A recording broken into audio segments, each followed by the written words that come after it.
En Chile hay derechos de aprovechamiento de agua consumtivos y no consumtivos. Los primeros facultan al titular a consumir totalmente las aguas en cualquier actividad sin necesidad de reintegrarlas al caudal. El primer informe de la Mesa Nacional de Agua del 2020 mostró que el sector agrícola es, por amplio margen, el mayor usuario de aguas que no retornan a su cauce, con un 72,3%. Muy lejos le sigue el agua potable con un 11,8%. Y el resto son sectores con porcentaje mucho menor, como el industrial, el eléctrico, el minero y el ganadero. En un país afectado por una mega sequía y que en medio de una crisis medioambiental proyecta una mayor disminución de sus recursos hídricos, los derechos de agua, el uso o acceso a este recurso como un derecho humano o la protección de las fuentes naturales han debido ser parte del debate legislativo y constitucional. Para pensar en una mejor regulación y gestión del agua, ¿les parece que hablemos de Chile?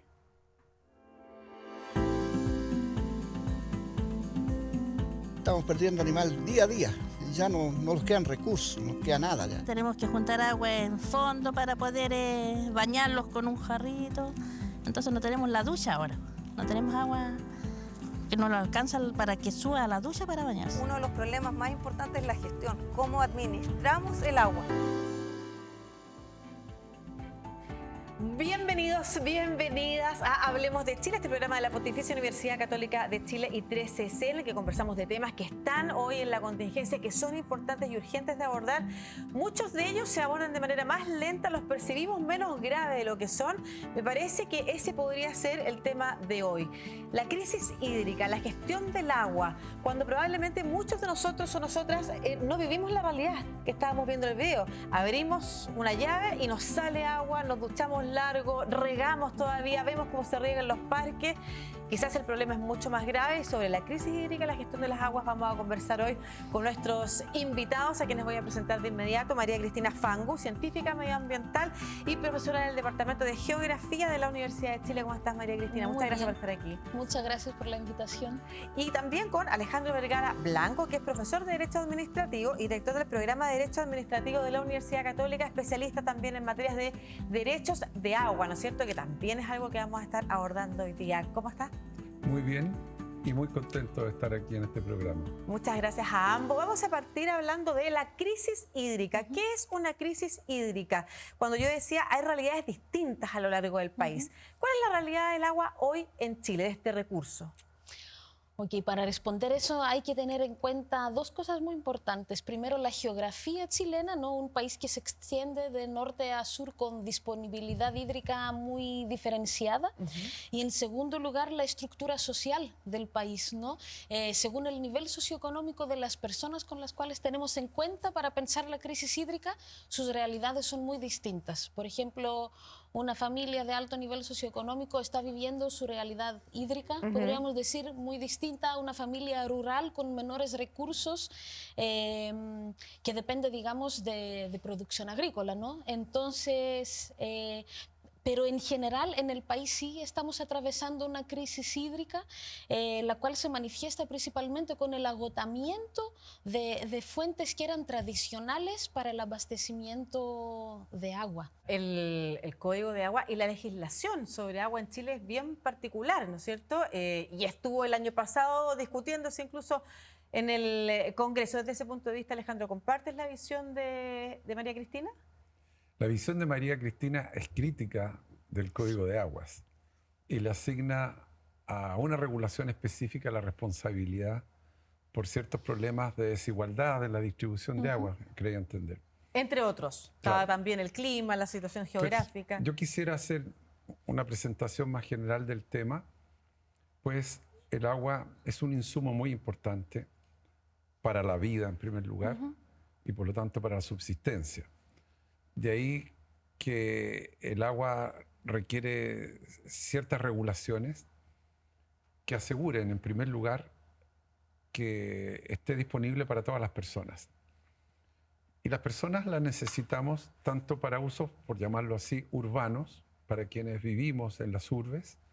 Tiene que asegurarse que haya un abastecimiento de agua suficiente, y no solo del agua limpia, potable, sino que también de los sistemas de saneamiento, que todas las personas que viven en una urbe, en donde hay una aglomeración de personas, puedan tener la seguridad de ambos productos, ambos servicios. Claro. De agua para la bebida y para diferentes usos, y también el saneamiento que le retiren de sus domicilios las aguas sucias. Entonces hay una primera regulación de aguas que hay que observar en materia de aguas, como es la regulación sanitaria. Y esa regulación ha sido una regulación muy importante y exitosa en nuestro país, pues aunque hoy día estamos en un escenario de sequía de muchos años, casi no hemos tenido eventos de fallas en la distribución de las aguas. Ha habido otros tipos de fallas, pero ha habido agua suficiente, pues se ha producido una especie de reparto de tareas entre lo público y lo privado, entre un rol estatal de la administración de supervigilancia, de que quienes llevan adelante el servicio de agua potable y saneamiento lo realizan bien, y por otro lado, una tarea de inversiones de los particulares, en este caso empresas particulares, que prestan el servicio. Ahí tenemos nosotros un modelo muy similar, por lo demás, al modelo de fondo del Código de Agua, que yo podría decir algo enseguida, en que hay una repartición de tareas. Chile tiene, y podemos decirlo con orgullo y satisfacción, da lo mismo cuál sea el modelo ideológico, casi un récord mundial de cobertura de agua potable y sanitaria en las ciudades. Es casi técnicamente el 100%, eso es un hecho, es innegable. Por lo tanto, no hay que olvidar ese primer dato en materia de agua. Ahora, como las empresas sanitarias, para poder disponer de agua, requieren una regulación de aguas de base. Y ahí es donde nos vamos a encontrar con el Código de Aguas, con la regulación de aguas. Eso es lo primero que quería decir. En segundo lugar, el tema del Código de Aguas, y quizás hacia allá está dirigida la mirada de María Cristina, está enfocado más bien a los usos rurales, por decirlo así, a todos los usos industriales, de la minería, de la generación de electricidad, de agricultura, fruticultura, viticultura, todos los usos de aguas productivos. Ahora, también en la ruralidad se dan fenómenos de pequeños villorrios o lugares donde viven personas, no en grandes ciudades, y también se requieren regulaciones sanitarias. Ya hay una regulación especial para los usos de agua potable. Alejandro, entonces eso es distinto. Pero considerando que el año pasado se tuvo que reformar, se reformó finalmente el Código de Aguas, ¿no es cierto? En el Congreso de Chile, después de una pelea larga, y son estas materias, materia de discusión de proyectos de leyes que han estado en el Congreso larga data, todas las materias de agua, protección de glaciares, entre otros, el acceso al agua como un bien de uso público, el derecho humano al agua, en fin. ¿Será una institucionalidad que quizás se había pensado como en base a un recurso ilimitado? ¿Por qué fue necesario cambiarla? ¿Y cuáles son las cosas que todavía, con miras a esta mega sequía que solo se va a acentuar con los años, o esa es la proyección al menos para el país, sería importante avanzar en algo que cambiara o modificara nuestra actual institucionalidad del agua? Por cierto, todas las regulaciones tienen que ser revisadas cada cierto tiempo, porque van cambiando los desafíos. Estamos hoy día enfrentando un desafío de la sequía prolongada, que no estuvo en la mente de ningún regulador, de nadie que haya aprobado ningún código. El Código de Aguas vigente hoy en día, si bien es un código del año 1981, alguien podría criticarlo incluso ideológicamente diciendo es un código de la dictadura, entonces es un código que y recuerdo una primera ministra, creo que fue de Islandia, ¿no?, que también decía que la situación del agua en Chile era única en el mundo, que era como esta forma media privatizada del agua que teníamos, que era como un caso único. O sea, no es una mirada solamente interna del país, la crítica que usted dice de que acuerdo. pudiera ser... Por cierto, si puede haber una crítica, sí. Nadie deja de tener críticas a la legislación de aguas. El tema es cuando uno exagera la crítica quizás, o la adjudica al mero código algunos problemas que no son así. Ese código tuvo una reforma importante en el año 2005. No una reforma radical o del tronco del código, por decirlo así, pero fue una reforma importante. Y acaba de tener una reforma que se demoró varios años, Claro, la discusión. una década y algo más, 12 años creo que fue la demora, si no me equivoco. El 2009 comenzó esto con una moción de la presidenta Bachelet, o un proyecto más bien, y después tuvo una larga tramitación y fue publicada la reforma del Código de Aguas el 6 de abril de este año por el presidente actual, y fue fruto de acuerdos transversales, en que transversalmente el Congreso Nacional, entre el año pasado y abril de este año, consideró que esas eran las reformas que se debían hacer al Código de Agua. Ahora, Alejandro, usted menciona la discusión estuvo 12 años en el Congreso y finalmente se concreta estos acuerdos después de una discusión país que nos lleva a este proceso constituyente en el que las materias medioambientales y el derecho al agua fue uno de los temas prioritarios. De ahí que la pregunta también que hago es con miras hacia adelante, desde tu punto de vista como especialista medioambiental, nuestra institucionalidad, ¿cuáles son las deudas que todavía tiene y en las que debería avanzar, María Cristina? Uy, difícil la pregunta. Sí, yo soy bien crítica y bien radical también cuando estoy pensando en el Código de Aguas, porque para mí la solución ideal sería derogar el Código de Aguas, porque según mis investigaciones y mi punto de vista, mantener el mismo sistema de derechos de aprovechamiento de agua y tener empresas mineras y agrícolas o cualquier uso productivo donde las empresas no tienen que pagar por el uso del agua según el volumen que gastan, perjudica, digamos, a pesar de lo eficiente que puede ser el proceso, el ahorro que pueden hacer. No puedo imaginar esta situación que estamos viviendo donde nosotros tenemos que pagar por cada metro cúbico que estamos gastando y que está bien en nuestras casas, pero una empresa minera no. E incluso hay muchos derechos de agua de estudios más históricos que hemos hecho donde el Estado dio o regaló, digamos, como derechos de agua a las empresas mineras, y hablamos de hace 80 años, ¿no? Como que esto es algo de muy larga data. Entonces, las reformas que se hicieron ahora, voy a responder un poquito así. La última reforma, y que efectivamente, no de la de 2005, la de inicio de este año, es efectivamente un paso importante porque, por ejemplo, no deja los derechos de agua a perpetuidad, sino a 30 años, si no me equivoco. Sin embargo, es para los derechos de agua que se van a dar a partir de ahora. Y yo creo que hay como un 90% de los derechos de agua, del caudal, digamos, que se puede asignar. Entonces queda como un 10% o 20% de los derechos de agua que se van a dar a partir de ahora. La mayoría del agua que se ha dado ya están asignados y de manera perpetua, ¿no? Entonces yo creo que la deuda que tiene la institucionalidad chilena hídrica con la gente de Chile es asegurar para toda su población asegurar, digamos, como el derecho humano al agua. Y si bien el colega muy bien dijo que efectivamente Chile tiene unos porcentajes muy altos, sobre todo para la región latinoamericana, ¿no? de conexión a servicio de abastecimiento de agua y digamos, de recogida de aguas servidas.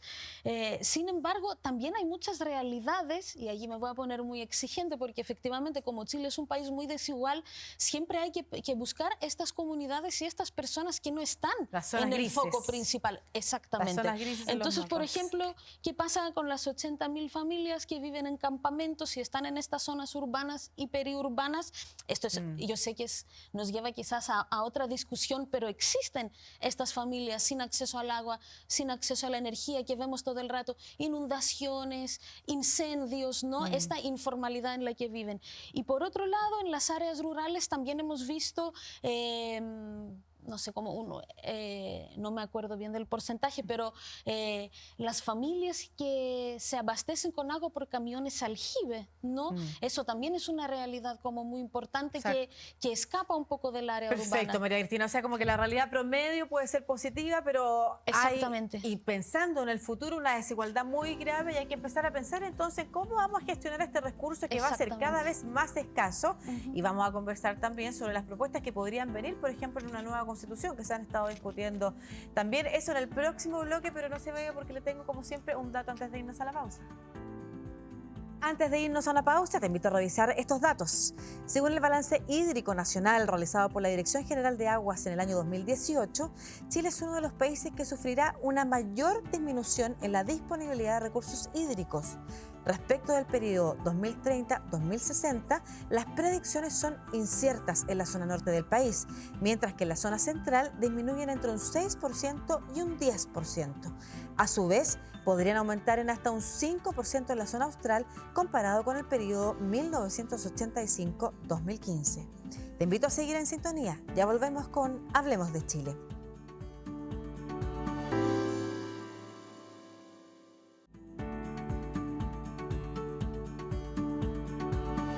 Muchas gracias por seguir acompañándonos aquí en Hablemos de Chile, programa de la Pontificia Universidad Católica de Chile I3C. Hoy conversando sobre la crisis hídrica y la gestión de este recurso. Estamos en medio de una mega sequía. Se proyecta, como decíamos en el bloque anterior, menores precipitaciones, mayores grados de temperatura, quizás un recurso más escaso. Y vamos a hablar ahora de proyectar legislación, proyectar cambios constitucionales, proyectar infraestructura nueva. Estamos conversando con Alejandro Vergara Blanco, director del programa de Derecho Administrativo y Económico de la Universidad Católica, y también con María Cristina Frangu, científica medioambiental y profesora del Departamento de Geografía de la Universidad de Chile. Alejandro, en materia de cambios constitucionales, tú habías hablado recién de las reformas ya al Código de Agua. ¿Hacia dónde debiéramos avanzar para una mejor gestión del recurso agua? Para una mejor gestión del recurso agua, tradicionalmente se ha intentado recurrir en nuestro país a las fortalezas de tres sectores importantes de la sociedad, que conforman nuestra riqueza social también como país. Tanto a los particulares con toda su fuerza productiva, los cuales requieren cierta seguridad para invertir y para poder llevar adelante el desarrollo económico que normalmente produce la industria privada.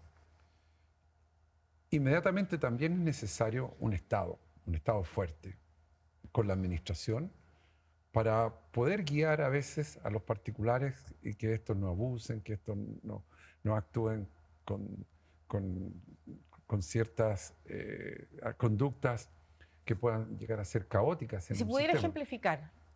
El agua es eso. Estoy dando ese esquema porque en el agua esto se manifiesta mucho. Y en tercer lugar a la sociedad, que es a donde iban las críticas de María Cristina, donde está observando que hay algo que no funciona. Por lo tanto, las crisis se han enfrentado en nuestro país buscando en estos últimos 30 y 40 años, incluso con la regulación, buscando fuerzas en esos tres sectores. Los particulares, considerados por sí mismos, la sociedad en su conjunto como grupos humanos, a veces como organizaciones, como pequeños villorrios, y también la administración del Estado.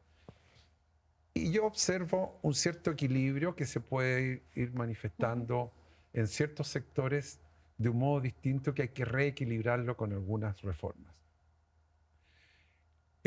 A mí me parece que los desafíos se enfrentaron en el Código de Aguas en el año 80, incorporándose en nuestro país un elemento nuevo que chocó en alguna medida, pero que dio un vigor especial al desarrollo económico del país, que fue la inversión de los particulares en materia de aguas.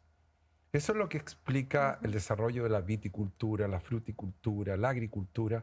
Sin esa inversión no se habría producido eso, y además inversión en obras de canalización, algunas las había realizado el Estado, pero hubo al mismo tiempo un reequilibrio, porque antiguamente había una dominación muy grande del Estado.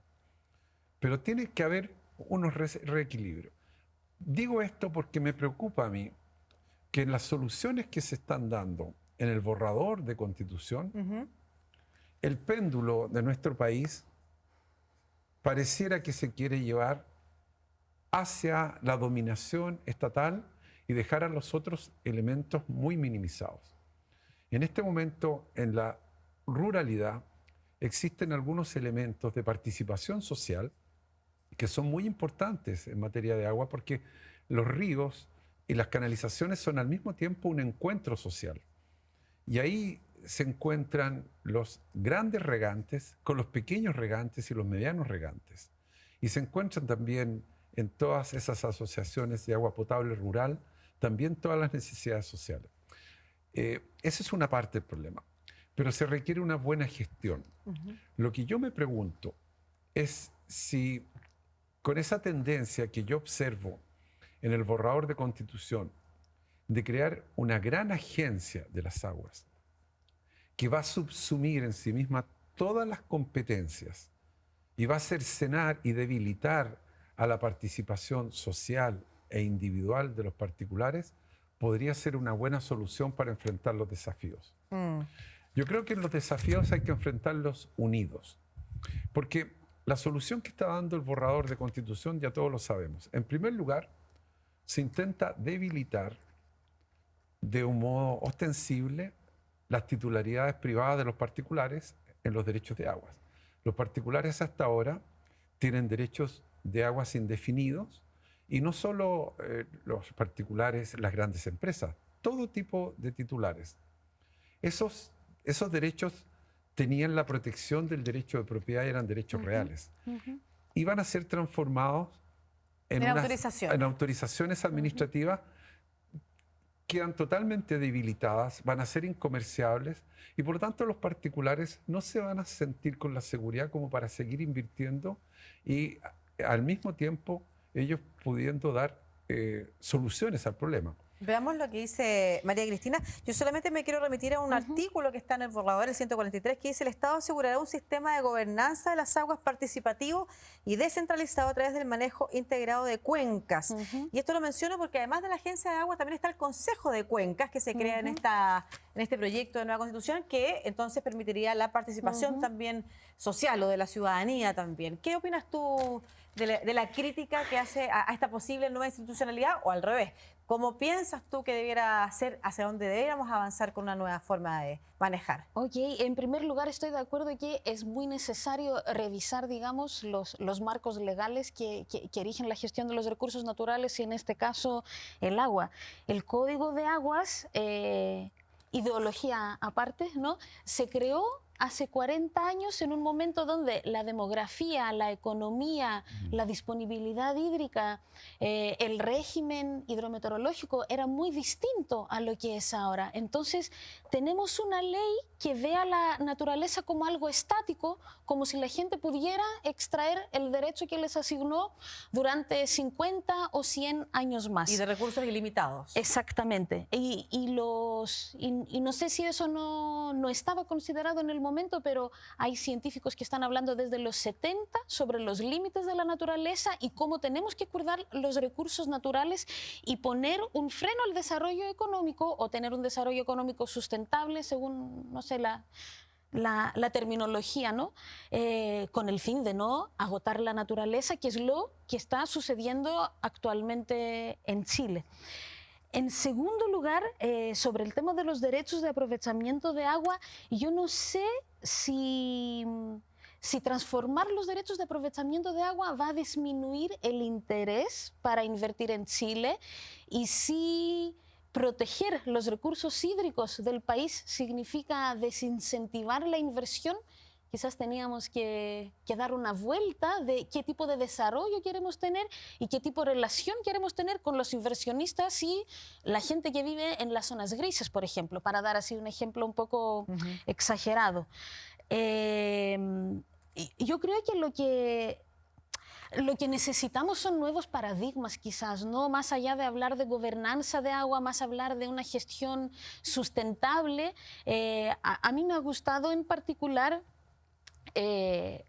un concepto que ha mencionado la actual ministra de Medio Ambiente, tiene que ver con la transición hídrica justa, ¿no? Es un concepto que no tiene mucho contenido, ¿no? Entonces es una tarea muy linda, yo creo, para este... ¿Pero qué significaría la transición hídrica justa? una Cuando hablamos, por transición- ejemplo, de la transición energética... Perfecto. La transición energética tiene que ver con un cambio en las fuentes de energía y lo que conlleva la infraestructura, las prácticas que tenemos, y tiene como objetivo final transitar a una economía con menos carbón, ¿no? Transitar hacia la descarbonización, En este digamos, de la caso, sociedad. la transición hídrica. En el caso del agua, el objetivo final es la seguridad hídrica. Y cuando hablamos de seguridad hídrica en el marco de cambio climático, nos referimos a dos situaciones que son contrarias, digamos, ¿no? Por un lado, la falta del agua, entonces cómo protegemos a la gente de la escasez, y por otro lado, la abundancia del agua, y es cómo protegemos a la gente por las inundaciones, ¿no? Entonces, en el marco del cambio climático, donde nuestro país se está adaptando, ¿no? Y la nueva ley del cambio climático demuestra que hay como una prioridad y largo plazo, digamos, de acción hacia eso.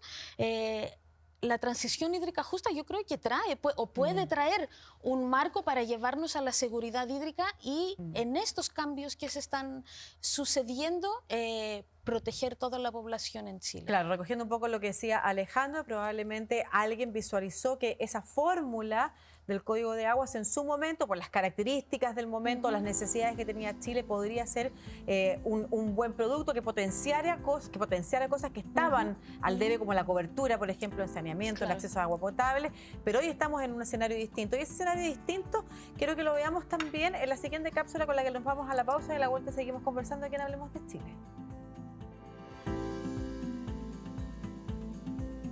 La falta de agua ya son largamente 10, 15 años que venía el problema arrastrándose, y estos últimos años han sido peores, con la poco que llovió el año pasado.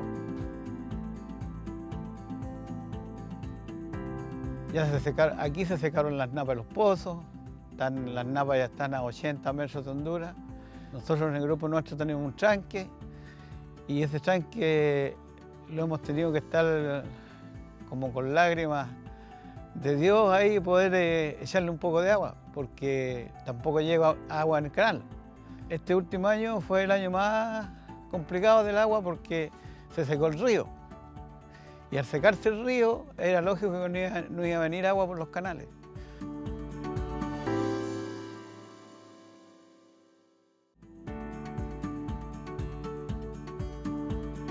Muchas gracias por estar de vuelta aquí en el tercer bloque de Hablemos de Chile, un programa de la Pontificia Universidad Católica de Chile y 3CC. Hoy conversando de la crisis hídrica y la gestión del agua con el profesor Alejandro Vergara Blanco y la profesora María Cristina Frangu. Tenemos al teléfono en contacto por Zoom, en realidad, a Evelyn Vicioso, que es directora de la Fundación Nehuenco, institución multidisciplinaria para soluciones del agua. ¿Cómo estás, Evelyn? Muy bien, gracias por la invitación. Primero, probablemente muchos de nosotras no sabemos que es una institución multidisciplinaria para soluciones del agua, así que partamos explicando qué hace la Fundación Nehuenco. Nehuenco partió como un grupo de abogados que quería acompañar la gestión comunitaria del agua, y nos fuimos dando cuenta que necesitamos una mirada más integral, y donde hemos ido sumando una mirada más educativa, de ejercicio ciudadano. También hemos incorporado algunos elementos científicos, entonces, para tener una mirada mucho más holística del problema. ¿Y de qué problemas en particular? Ustedes trabajan en territorios diversos, en Ovalle, en distintas zonas del país. ¿Cuáles son los problemas que abordan? Como partió con un grupo de abogados buenos para estudiar, se dieron cuenta que la gestión comunitaria del agua es una de las políticas públicas más importantes del país. Pero al tener un código del agua tan complejo, con 56 instituciones de fiscalización y gestión, y que genera un mareo generalizado, no hay muchas opciones para las comunidades para que puedan tener asesoría o acompañamiento, responder dudas y conversar sobre la gestión comunitaria del agua. Perfecto. ¿Y esto se traduce en qué, Evelyn, finalmente ustedes de qué manera han logrado que las comunidades, me imagino que comunidades donde hay problemas de de recurso, de falta del recurso agua del que estamos hablando hoy día, ¿de qué manera entonces este acompañamiento se traduce en soluciones? ¿Qué tipo de soluciones? Si nos falta agua, tenemos que reducir nuestro consumo. Y eso significa ser eficientes, entender mejor cómo funciona la regulación y sobre todo apoyar a la gestión comunitaria de agua, que hoy día es la primera línea de defensa contra la sequía y la falta de agua en las comunidades. ¿De qué manera, por qué son las primeras víctimas de la falta de agua y de qué manera entonces ustedes también están asesorando en esta manera de poder gestionar este recurso escaso? Las APR generan agua comunitaria, es muy raro decirlo porque estamos muy acostumbrados a abrir nuestra llave y tener agua de la sanitaria, para localidades donde hay 3.000 personas más o menos. Es una política pública de autogestión rural que buscó llegar a agua potable a lugares donde no había, pero que ha sido muy eficiente porque las zonas rurales son comunidades bien integradas para dar respuesta y dar agua potable a las comunidades donde no había infraestructura. Hoy día están en un tremendo desafío porque falta el agua, y falta el agua desde el norte hasta prácticamente Chiloé. Esa gestión se está encareciendo, dificultando, y hay un nuevo reglamento de servicios sanitarios rurales que aumentó las exigencias para tener una mejor gestión comunitaria del agua. ¿Cuál es el problema? Que quedó un espacio vacío, que es cómo entendemos que una organización comunitaria en un periodo de sequía es súper importante apoyarla también en lo social, porque no es solo dar agua, sino gestionar. Yo he escuchado a dirigentes que me dicen que han recorrido cerros completos con una varita para encontrar el pozo de agua y ahí recién llamar a la DGA para que la DGA pueda efectivamente hacer el pozo. Esa insistencia, esa gestión, ir al municipio, organizar a los vecinos, dar agua, lo hacen habitualmente dirigentes de APRs. Perfecto. Y estábamos conversando en los bloques anteriores, Evelyn, sobre la institucionalidad del agua, ¿no es cierto? El Código de Agua, sus reformas, probablemente cambios constitucionales que se puedan realizar o que se vengan con una nueva constitución en la medida de ser aprobado, al menos lo que conversábamos en el bloque anterior, por ejemplo, una agencia de agua, los consejos de cuenca. Desde tu punto de vista, ¿hacia dónde habría que avanzar en materia de institucionalidad? Mira, desde nuestro punto de vista, creo que los dos caminos que se están mostrando, tanto en la propuesta de institucionalidad, sea consejos de cuenca que está promoviendo el Ministerio de Medio Ambiente y esta Agencia Nacional del Agua, están en el camino correcto. Nosotros hemos hecho algunas propuestas, trabajamos también en la parte de institucionalidad del estudio de escenarios hídricos que se presentó. Y la verdad es que hay acuerdo, hay detalles como quiénes van a integrar un consejo de cuenca, que es importante. Porque lo que estamos pensando ahora con esta regulación es que solo los que tienen derechos de aprovechamiento pueden participar de ese consejo de cuenca. Pero quienes tenemos relación con la cuenca son todas las personas. Entonces, ¿cómo buscamos que ese espacio que va en el camino correcto también vaya incorporando a actores que no tengan derechos de aprovechamiento? O que tengan derechos de aprovechamiento, sin agua, donde hay un montón, para tomar decisiones en torno al bien común. El derecho humano al agua es un derecho básico para hacer rendir otros derechos, como por ejemplo el derecho a la salud. Tenemos un grave problema, un problema que va aumentando, y si no cambiamos todos y todas, no solo los ciudadanos, también los privados y el Estado, en torno a que vamos a tener menos agua, el problema va a ser cada vez mayor. Muchas gracias, Evelyn Vicioso, directora de la Fundación Anehuenco, por estar aquí en Hablemos de Chile. Un abrazo. Un abrazo para ustedes. Vamos a una pequeña pausa y a la ok. vuelta hacemos reflexiones finales en torno, por ejemplo, a los grupos organizados, a también la responsabilidad nuestra, como decía Alejandro, está el Estado, están las empresas, pero también una responsabilidad como personas, y lo que nos queda también en materia de pensar en infraestructura, desalinización y otras materias que quedan aún por conversar en Hablemos de Chile a la vuelta de esta pausa, pero no se vaya porque siempre hay un ratito antes de irnos. Y antes de irnos a una última pausa, te invito a revisar nuevamente unos datos. Según estadísticas de la Superintendencia de Servicios Sanitarios, del volumen total de las aguas servidas tratadas producidas en el año 2019, el 76,9% fue descargado en cauces superficiales de agua, el 22,1% fue a parar al mar y solo un 0,63% se reutilizó directamente en riego. Ya volvemos con Hablemos de Chile.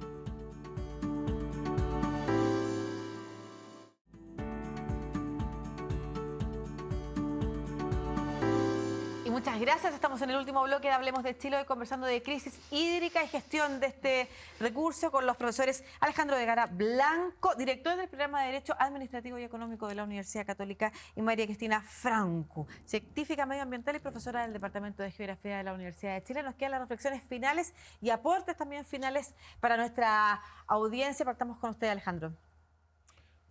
Muchas gracias. Como reflexión final y refiriéndome a los posibles cambios que se originen en nuestro país en caso que se apruebe el borrador de nueva Constitución, me temo que lo proyectado pudiese llevar el péndulo de la regulación de las aguas a uno de los extremos y dejar entregada todas las responsabilidades a los órganos de la administración del Estado. Por cierto, siempre es una buena noticia que se cree una agencia autónoma e independiente. Yo mismo la he postulado hace mucho tiempo respecto de las aguas, porque me parece que es un buen instrumento. Claro, que es la Agencia Nacional de Aguas. Me refiero a la Agencia Nacional del Agua.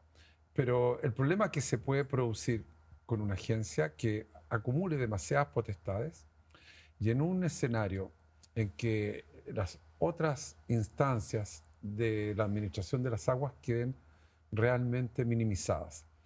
Y puede pasar eso con una actividad y una participación muy tradicional en nuestro país, que es la de las organizaciones de usuarios, representadas por las juntas de vigilancia, asociaciones de canalistas y comunidades de agua, que son las que localmente distribuyen el agua y las que se preocupan de que cada uno reciba las aguas según los derechos que tienen. A veces esos derechos ni siquiera están inscritos y son derechos usos consuetudinarios, a los cuales no se le ha prestado ninguna atención en el borrador de Constitución. Entonces, yo lo que espero es que si eso llega a darse así, no queden esas organizaciones fuera de toda decisión. Perfecto. Eso es en los minutos que me ha dado como reflexión. Pero bien interesante porque igualmente. Además tiene que ver con lo que veníamos conversando en el bloque anterior, también con la participación de las comunidades, de las propias comunidades en la gestión. Así María es. Cristina. Últimas reflexiones. Última reflexión y también preguntarte, porque tú eres especialista en desalinización, ¿no es cierto? Esas infraestructuras también de las que no hemos conversado y que pueden ser una solución, o el tema de las aguas grises. Ok, tanto la desalinización como la reutilización de aguas grises son como dos tecnologías, ¿no?, que usan fuentes alternativas de agua, ¿no? En vez de las fuentes tradicionales continentales, subterráneas de Napa o superficiales de ríos, estas son fuentes alternativas. Siempre sirve, siempre es útil, siempre es importante tener en cuenta que hay nuevas fuentes de agua que podemos utilizar, pero la clave en sobrevivir, digamos, esta crisis y para poder proyectarnos, ¿no?, como en el futuro, tiene que ver con este nuevo paradigma que que mencionó Evelyn también hace poquito, ¿no? Entonces, un nuevo paradigma tiene que ver con no tan solo seguir buscando, como que se estaba haciendo en Chile hasta ahora, aumentar la oferta de agua, buscando más agua, desalinizando, etcétera, sino entender que tenemos que bajar el consumo como sociedad en su totalidad. No solo nosotros y nosotras como consumidores de empresas sanitarias, como la campaña que se hizo en los últimos meses. La responsabilidad no es nuestra, es más bien colectiva y hacia el sector productivo, ¿no? Entonces, es una reducción de consumo, una nueva cultura o relación con el agua que tiene que ser transversal en todos los sectores de la sociedad. Este nuevo paradigma también necesita una participación y consulta ciudadana muy real. Yo no tendría tanto miedo que la Agencia Nacional de Agua restringiría, digamos, la participación ciudadana. Yo esperaría, tal como lo he entendido, mayor participación, porque como sale la gestión del agua del Ministerio de Obras Públicas, también yo espero que va a perder un poco su carácter más tecnócrata en su gestión y va a ser más social para todo lo que hemos conversado anteriormente. Y un último punto que tenía que ver con las tecnologías y la infraestructura que necesitamos para el futuro, más allá de esta receta, ¿no?, de la desalinización, que implica una inversión multimillonaria, de un conocimiento que no tenemos, de una solución que viene de países con situaciones económicas, demográficas y climáticas muy distintas, como es Israel o el Medio Oriente, etcétera. Yo haría un llamado un poco a ver qué tipo de soluciones ha dado los pueblos que han habitado el territorio chileno en los últimos años, ¿no? Últimamente hemos empezado ya a tener mayor reconocimiento de los pueblos originarios que tiene Chile, ya un reconocimiento que es un Estado plurinacional. Entonces, todas las prácticas, las técnicas y las costumbres que tenía la gente a lo largo del territorio con respecto al agua es algo que puede ser muy valioso, ¿no? Mira, qué interesante. María Cristina, solo porque me piden que no se te olvide mencionar lo de género que querías decir antes de irnos a la pausa. Muy amables por Pero muy recordar cortito, eso. porque no nos queda Ya. nada de programa. Para complementar la Evelyn, ¿no?, como decía, que hay muchas mujeres que están liderando comités de agua potable rural. Evelyn dijo que un 45% de las personas que lideran APR son mujeres. El tema, las mujeres están allí en su rol comunitario, pero en su rol productivo y reproductivo, cuando están dentro de las casas, las mujeres están a cargo del cuidado de la familia, de las personas, de la alimentación, de la higiene. Entonces, por eso son las mujeres las primeras que sufren cuando tenemos escasez de agua. Muchas gracias a ambos, María Cristina y Alejandro, por participar en esta conversación, por entregarnos información y también la posibilidad de reflexionar sobre aquellos cambios que tenemos que hacer, que se pueden venir para el país. Lo hemos conversado, ¿cierto? Posibilidades de cambios constitucionales, también de nuevas prácticas en términos empresariales, pero también y sobre todo de este nuevo paradigma que nosotros como personas tenemos que saber que estamos enfrentando, cuál es nuestra responsabilidad también. Muchas gracias. Y a ustedes también que nos acompañaron en este nuevo capítulo de Hablemos de Chile, programa de la Pontificia Universidad Católica de Chile y 3CC, todas las semanas, además repeticiones, así que no se lo pierdan. Muchas gracias. Nos encontramos en un próximo capítulo. Chao.